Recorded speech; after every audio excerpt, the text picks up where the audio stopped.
Shalom, bien-aimés frères dans le Seigneur, que Dieu nous bénisse ce matin. C'est toujours une grande joie que de nous retrouver par le moyen de notre plateforme du pain quotidien pour nous entretenir à travers des portions des écrits que le Seigneur nous donne et que la gloire, l'honneur reviennent à notre Seigneur pour les différents ministères qu'il utilise pour nous entretenir.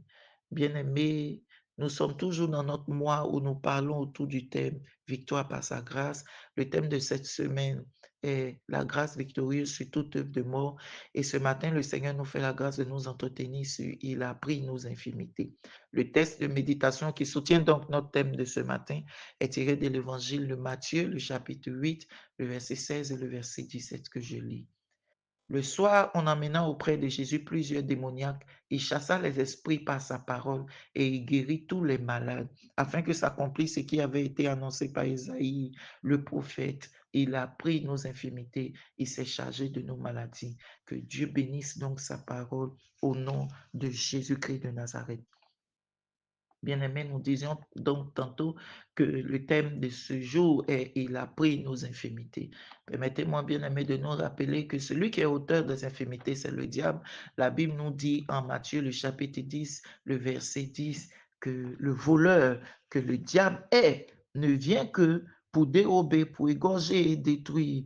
Mais notre Seigneur et Sauveur Jésus-Christ est venu afin que ces brebis que nous sommes aient la vie et que nous l'ayons en abondance. Que Dieu bénisse encore sa parole. Nous comprenons donc que l'auteur de toute infimité, c'est le diable. Et si nous voyons donc que l'auteur, c'est le diable, alors nous n'avons plus rien à craindre parce que la Bible nous dit que Jésus-Christ de Nazareth a porté toutes ces infimités dont le diable voulait s'en servir pour nous cribler. Parce que quelqu'un qui est confronté à la mort, quelqu'un qui est confronté à la douleur, quelqu'un qui est confronté à la maladie, quelqu'un qui est confronté, bien aimé, à une faiblesse quelconque, quelqu'un qui sent un dysfonctionnement en lui, bien évidemment, son attention sera attirée vers tout ce par quoi il passe. Vous voyez, mais ce matin, le Seigneur vient nous dire que Ésaïe, le prophète, avant que le Seigneur ne soit dans sa forme physique sur la terre des vivants, Ésaïe l'a annoncé, il dit que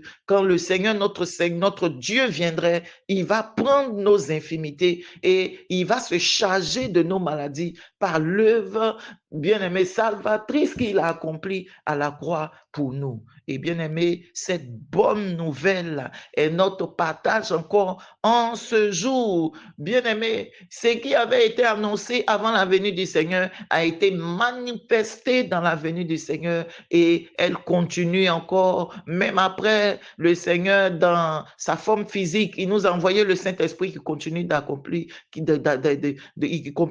continue de faire cette bonne et vérité action dans nos vies, celle de porter nos infirmités. Bien-aimés, voici la bonne parole du Seigneur pour nous ce matin. Je vais dire à quelqu'un que si tu sens que tu es criblé par une situation, par une maladie, si tu sens, bien-aimé, une faiblesse, une douleur dans ton corps, dans ton physique, comme dans le moral, bien-aimé, venons-nous tous, tournons-nous vers le Seigneur Jésus-Christ, parce que la Bible dit que ceux à qui le Seigneur ceux qui étaient envoyés, pardon, au Seigneur, ces démoniaques qui étaient envoyés au Seigneur, bien-aimé, le Seigneur les chassait, ces esprits-là, par sa parole, et il les guérissait. Tournons-nous vers le Seigneur ce matin. Revenons à notre Dieu ce matin. Bien-aimé, si donc tu es déjà dans le Seigneur et que tu peux passer par ces tribulations, il faut que la parole de l'Éternel qui nous dit ce matin qu'il a porté nos infirmités à la croix soit beaucoup plus forte que le message que l'ennemi veut te donner par ces tribulations. Le message que l'ennemi veut te donner est que, voilà, ça y est là, tu vois comment tu pries, tu vois comment tu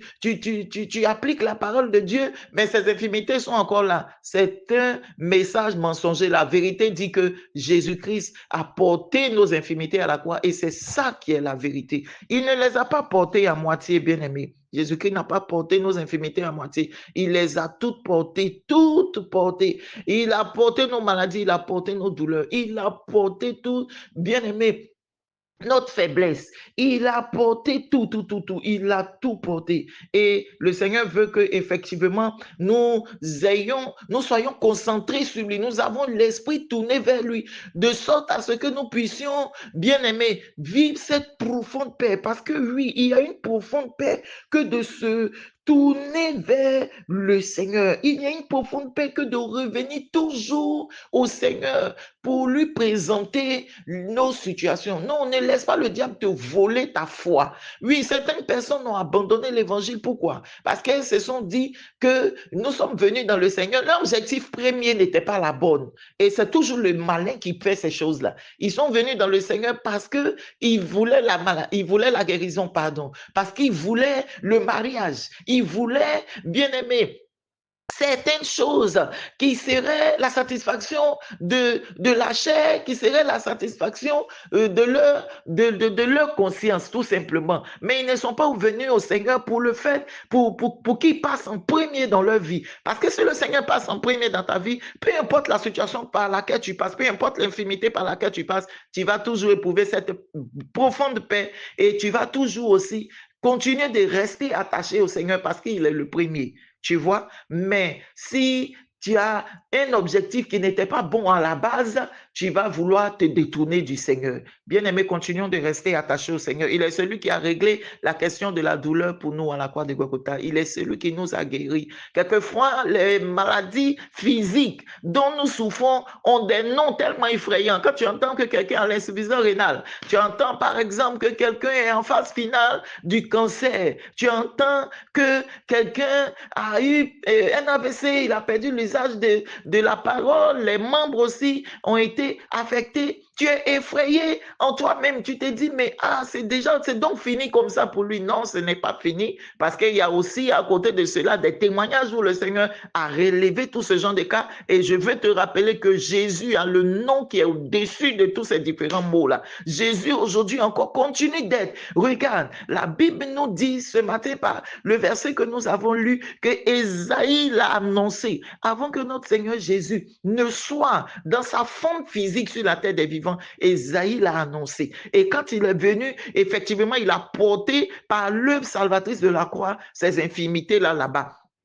Et aujourd'hui encore, il nous a laissé son Saint-Esprit par lequel nous continuons d'être secourus, nous continuons d'être sauvés, guéris, nous continuons d'être portés dans nos faiblesses, nous continuons, bien aimés, d'être conseillés parce qu'il est l'admirable conseiller dans nos prises de choix. Le Seigneur est toujours vivant et réel. Focalisons-nous sur notre Seigneur. Regarde, je le répète, les démoniaques étaient envoyés où? Vers Jésus. Les démoniaques là ne se détournaient pas de Jésus. Bien-aimés, les démoniaques ne disaient pas que leur cas ils étaient dans le chaos, que c'était fini pour eux. La Bible dit qu'on les envoyait vers Jésus et ils étaient délivrés. Bien-aimés, tournons notre attention et notre regard sur notre Seigneur Jésus-Christ ce matin. Peu importe les situations par lesquelles nous passons, rappelons-nous que Jésus a déjà traité ces questions-là. Il a déjà traité ces questions. Il a déjà traité à la croix pour nous. Bien-aimés, ce n'est pas pour l'autre seulement, mais c'est pour toi aussi. Et il a traité tout. C'est pour toi, bien-aimé.